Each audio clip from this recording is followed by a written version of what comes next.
Oh, nandiyan na naman ulit kayo. Bakit? Kasi nag-play ang video na to, no? Bago ninyo panoorin ang video na to at bago nyo ipatuloy, huwag nyo kalimutan pindutin yung like dyan. Tapos kung hindi ka pa nakasubscribe, ayan yung subscribe o pindutin mo at i-share mo na sa mga kapitbahay mo. Lalong-lalo na sa kapitbahay mong DDS, pag nagalit, buhusan mong initubig. 'Di ba? Oh, eto mga kababayan, magandang usapin ito. Magandang kwento ito at magandang ano to, ah, pag-uusapan o tatalakayin. Bakit?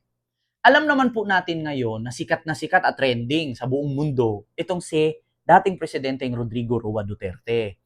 O bakit? Bakit nga ba siya sikat? Kasi inaresto po siya ng ICC, dinala sa Netherlands at kinulong po doon. So ngayon, nalaman din po natin, nakaraang araw lang na nililitis nga po ito at kinilala kung talagang si Duterte ba talagang hinuli ng ICC or inaresto. So, doon may nakita po tayo na judge na si pangalan nito Julia ang pangalan nun? Nung judge na yun?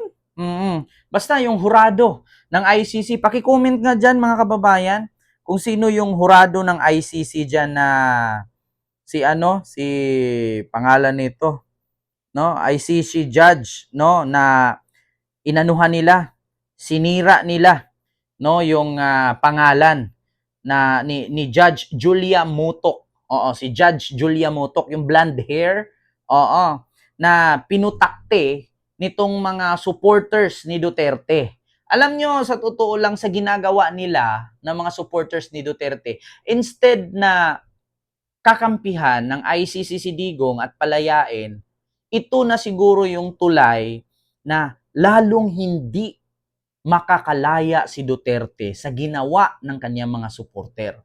Bakit? Kayo ba naman, yung mga post ni Julia Motok na judge ng ICC doon sa Netherlands, no? Ginagawa nila, ini-spam nila, binabatikos nila kada may post habang nag-post kumakain, habang nasa mall, habang may ginagawa na hindi naman related sa ICC, sinira ng mga supporter ni Duterte. So ngayon, itong mga supporter ni Duterte na bobo, tanga-tanga, inutil, uto-uto, hampas lupa, mahirap, mga pangit, at higit sa lahat, no? Mga walang manners. So yun po yung ginawa nilang nilubog nila sa kumunoy si Duterte. Alam nyo ba, mga DDS, ang consequences sa ginawa ninyo na pang-i-spam no, sa account ni Julia Motok na isa sa mga judge sa trial ni Duterte sa ICC ay ito yung magdadala sa alanganin na paglaya ni Digong. Alam nyo ba yung consequences? Palibhasa kasi ang bububo ninyo. Lalong nadidiin si Digong na hindi makakalaya sa ginagawa ninyo. Hindi kayo nakakatulong kay Digong, bagkus nakakasira pa kayo. Kasi ang bobo nyo nga, huwag kayo magalit, sabihan ko kayong bobo, which is totoo. Sa tingin ninyo, hindi pag-iinitan si Digong dito? Anong akala ninyo sa hurado or sa judge ng ICC dun sa trial? Hindi marunong mag-intindi, kahit Tagalog ang i-comment nyo dyan, kahit Chinese, Japanese, alam niya na ini-spam ninyo yung account niya at nagbablock na ito ng account kasi pinutakti ng mga bobong DDS. So pakinggan natin ngayon mga kababayan itong reaksyon ni Attorney Cristina Conte ng ICC kung ano nga ba ang consequences no dito sa Duterte supporters spamming ICC judge account won't work in their favor.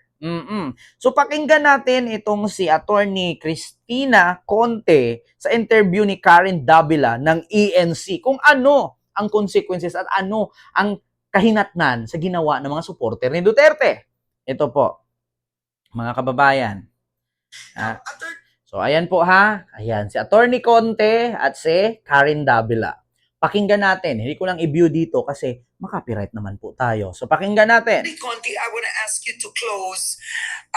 The Duterte supporters are spamming the ICC judges, no?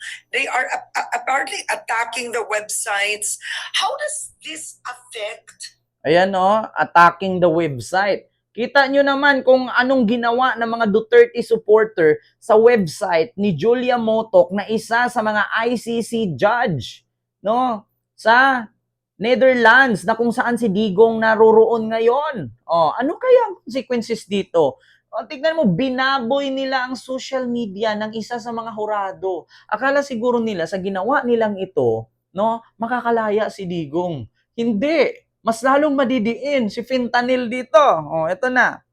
Duterte's case. Well, one, it tells the ICC we need to take jurisdiction, we need to take cognizance of this case because if we throw back this case to the Philippines, magkakagulo. Two, I think it weighs against the grant of an interim release, precisely in the same manner. He would ask to go back to the Philippines, mahirap yan. Third, conviction. Because Duterte precisely laid out this plan of vilification, of othering. Ang mga addict, deserve naman niyang mamatay. The ICC will see that this philosophy has really latched in, and therefore, this is part of the system. And then lastly, there could be additional charges. So Article 70 of the Rome Statute talks about offenses against the administration of justice. And if you intimidate an official of the court for the purpose of, and I'm reading this, of forcing or persuading the official not to perform or to perform improperly his or her duties, Duterte could have additional charges if these attacks could be traced back to him.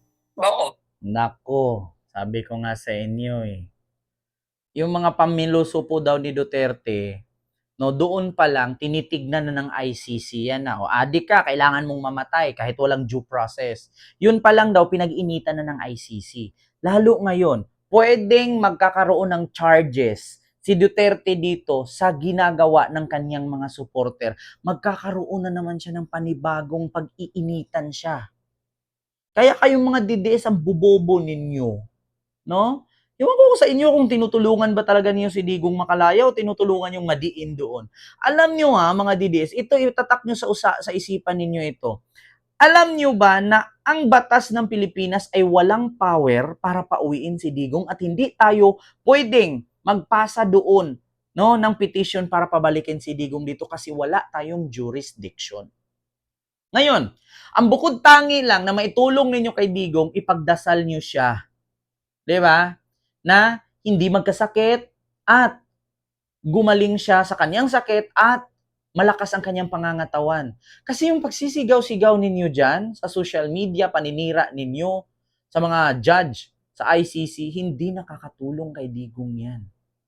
Instead na makatulong kayo, pinapahamak niya si Digong. Ay, sa bagay, mga bobo nga kayo. Ay, take note. Speaking of sabi kong ipagdasal niyo si Digong, wag niyo na pala siyang ipagdasal. Bakit? Pinagmumurangan niya ang Diyos. So ano pang rights para tawagin ninyo ang Diyos ngayon? Kung ako yung Diyos, bababa ako, hapakan ko siya.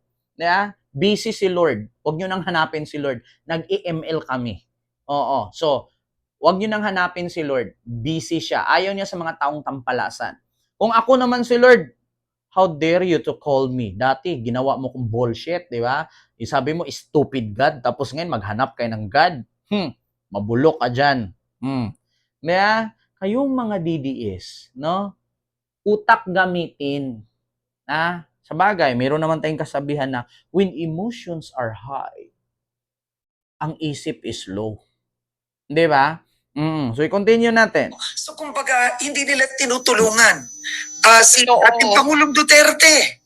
Hindi talaga. Nakasasama, hindi niyan mapapalaya si Duterte. Kaya siguro pag nilaya nila kung anong gagawin dahil kung hindi matalino yung pag-engage mo sa court, kung hindi tama yung paraan ng pag-engage. Because the proper way would be to perhaps write to the court and ask for an opportunity to be heard. Hindi niyo tinutulungan. Not spam the social media. That's not an official kumbaga, communication channel of the court.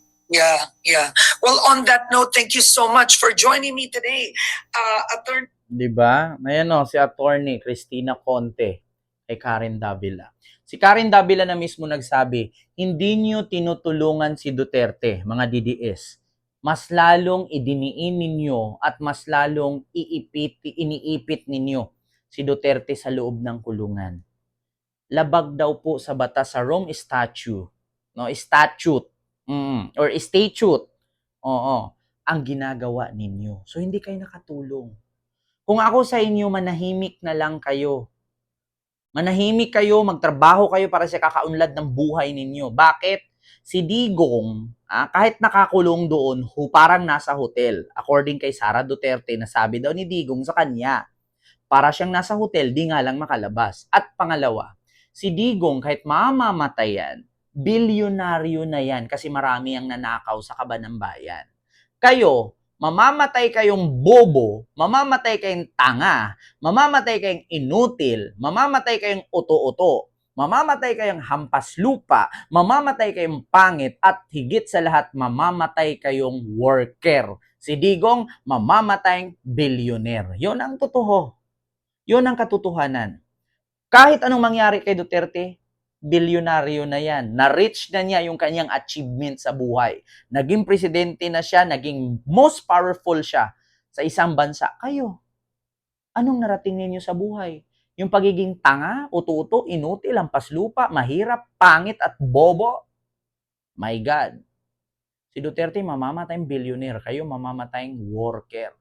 Take note, pera ni Duterte, kahit matulog siya, bilyon. Kayo, mamamatay kayo sa kakatrabaho, worker pa rin kayo.